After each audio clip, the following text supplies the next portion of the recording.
అందరికీ నమస్కారం. అయితే ఈ ఒక వీడియో కంప్లీట్ గా చూడండి. ఇది ప్రతి స్టూడెంట్ కి, అదే విధంగా ఒకవేళ పేరెంట్ చూస్తే వాళ్ళకి కూడా, అదే విధంగా మాలాంటి లెక్చరర్స్ కూడా తెలియాల్సింది, నాకు తెలిసింది నేను చెప్తున్నాను. అంతేకాదు నేను కూడా తెలుసుకోవాల్సింది. కాబట్టి ప్రతి ఒక్కరి వీడియో కంప్లీట్ గా చూడండి. మీకు నచ్చితే లైక్ చేయండి, లేదంటే లేదు. ఓకేనా? అయితే ఈరోజు నేను చెప్పబోయేది ఏంటి అంటే, మనకి నిన్న ఒక ఇన్సిడెంట్ అనేది జరిగింది. ఒక స్టూడెంట్ డైరెక్ట్ గా క్లాస్ జరుగుతుండగా మధ్యలో వెళ్ళి 3 అంతస్తుల మేడ మీద నుండి పడిపోయింది. సూసైడ్ అంటారు. దేని గురించి, ఎందుకు, దేనివల్ల, ఏంటనేది మనం పక్కన పెట్టేద్దాం. తనకునే ప్రాబ్లమ్స్ ఏదైనా అవ్వచ్చు, కానీ ఆ అబ్బాయి, ఆ స్టూడెంట్ చేసింది మిస్టేక్. ఎందుకనంటే తను చనిపోతాడు, మళ్ళీ తను తిరిగి రాడు. తన వెనకతల తన పేరెంట్స్ పడుతున్న ప్రాబ్లం, బాధ, కష్టం తను చూడడం. ఇది సినిమా కాదు కదా.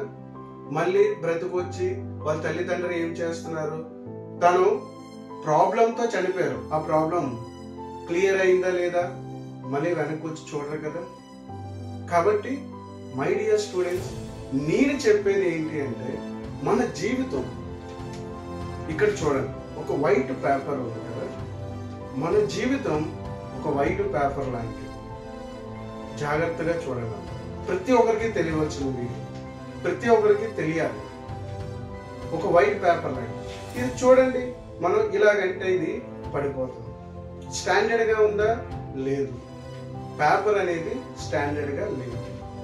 అదే విధంగా మనం ఎటువంటి కష్టం పడకుండా, ఎటువంటి అంటే హార్డ్ వర్క్ చేయకుండా సక్సెస్ అవ్వాలంటే అంత ఈజీ కాదు.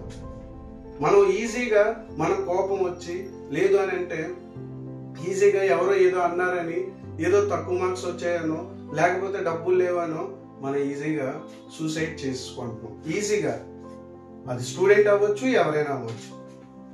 కానీ ఇక్కడ నేను చెప్పేది ఒకసారి నేను, ఇది ఒక పేపర్. ఇది ఇలా నించోమంటే నించుంటుందా? నించోట్లేదు. చూడండి, ఈజీగా పడిపోతుంది. ఇప్పుడు ప్రతి స్టూడెంట్స్ కి మీ వయసులో ఉండే ప్రాబ్లమ్స్ చూద్దాం ఏంటంటే, ఫస్ట్ వాళ్ళు బాధపడేది ఎక్కడనంటే ఒక లవ్ వల్ల, ప్రేమ వల్ల. అది ప్రతి ఒక్కరికి కాకపోవచ్చు, కానీ మాక్సిమం ఎక్కువ పర్సంటేజ్ ప్రేమ వల్ల. అమ్మాయి వదిలేసిందనో, అమ్మాయి మాట్లాడట్లేదనో, ఏదైనా జరగవచ్చు. ఒక ప్రాబ్లం వచ్చింది, దానికి సూసైడ్ చేసుకోకూడదు.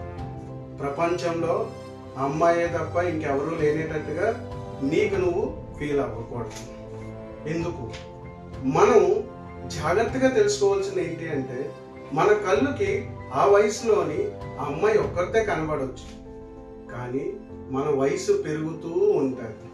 కాబట్టి ఈ ప్రపంచంలో ఈ రోజు జరగాల్సింది రేపు జరగకపోవచ్చు, రేపు జరగాల్సింది ఎల్లుండి జరగకపోవచ్చు. ఎప్పుడో జరిగిందని అది మళ్ళీ ఇప్పుడు జరగాలని రూల్ లేదు. కాబట్టి మై డియర్ స్టూడెంట్స్, నీకు ఒక అమ్మాయి వదిలేసిందా? వదిలేనా, ఏమీ ప్రాబ్లం లేదు. ప్రాబ్లం వచ్చింది కదా, ప్రాబ్లం ఇలాగ గుర్తుపెట్టుకోండి. ఓ ప్రాబ్లం వచ్చిందా, ఓకే, ఫేస్ చేయి. నీకు ఎంత కష్టమైనా సరే, నీ మనసు ఎంత బాధపడినా సరే ఫేస్ చేయి. ఒక ప్రాబ్లం అని. రెండోది, నీకు ఇంట్లో డబ్బులు లేవు, మీ అమ్మ నాన్నగారు కట్టలేకపోతున్నారు ఫీజు. లేదు అని అంటే మీకు ఇంట్లో చాలా తక్కువ అమౌంట్ అనేది, అంటే వాళ్ళకి అమౌంట్ అనేది అసలు లేదు, నీకు చదివించడానికి వాళ్ళు కష్టాలు పడుతున్నారు. అది నువ్వు ఫేస్ చేయాలి.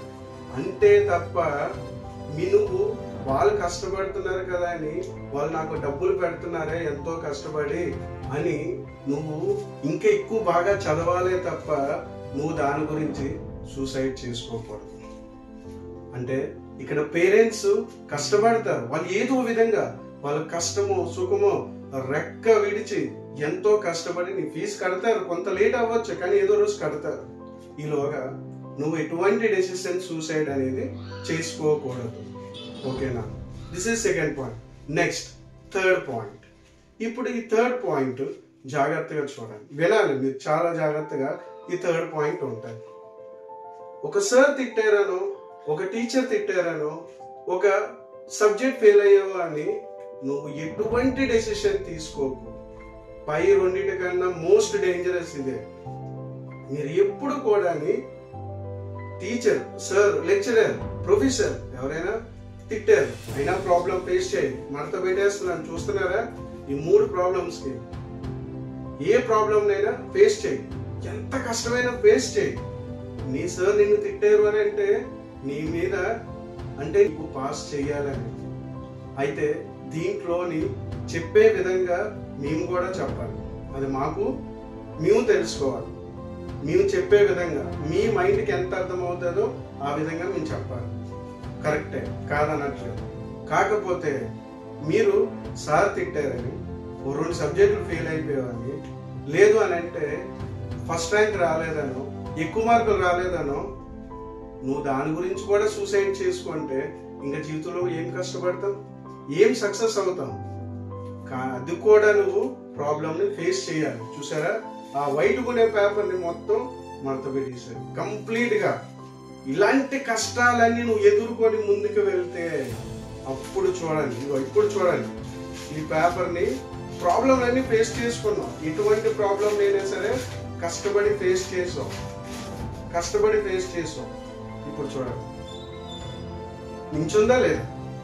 జాగ్రత్తగా అబ్జర్వ్ చేయండి, నించుందా లేదా? అంటే ఎటువంటి ప్రాణం లేని పేపర్కే ఇంత స్టాండర్డ్ ఉంటే మరి దీన్ని సృష్టించిన మనకి ఎంత ధైర్యం ఉండాలి, స్ట్రాంగ్నెస్ ఉండాలి. మీరు ముందు చూసినట్టయితే వాలిపోయింది, ఇప్పుడు చూడండి స్టాండర్డ్గా నించో. కాబట్టి మై డియర్ స్టూడెంట్స్, నేను చెప్పేది ఒకటే, మీరు జాగ్రత్తగా స్టాండర్డ్గా కష్టపడి హార్డ్ వర్క్ చేయాలి. హార్డ్ వర్క్ను కూడా స్మార్ట్ వర్క్గా నేర్చుకోవాలి. అంతేగాని ప్రతి చిన్న ప్రాబ్లంకి చనిపోవడం, సూసైడ్ చేసుకోవడం అనేది కరెక్ట్ కాదు. ఓకేనా? ఇంకా మీకు ఏదైనా నా వల్ల ఏదైనా తప్పుగా మాట్లాడుంటే నన్ను క్షమించండి. దిస్ ఈజ్ యువర్ నీ లైఫ్ని నీ తల్లిదండ్రులకి ఇవ్వాలి. అదేవిధంగా మన తల్లిదండ్రులు ఏ విధంగా మనకి కష్టపడి చదివిస్తున్నారో మనం అది మాత్రమే ఆలోచించాలి. ఓకేనా?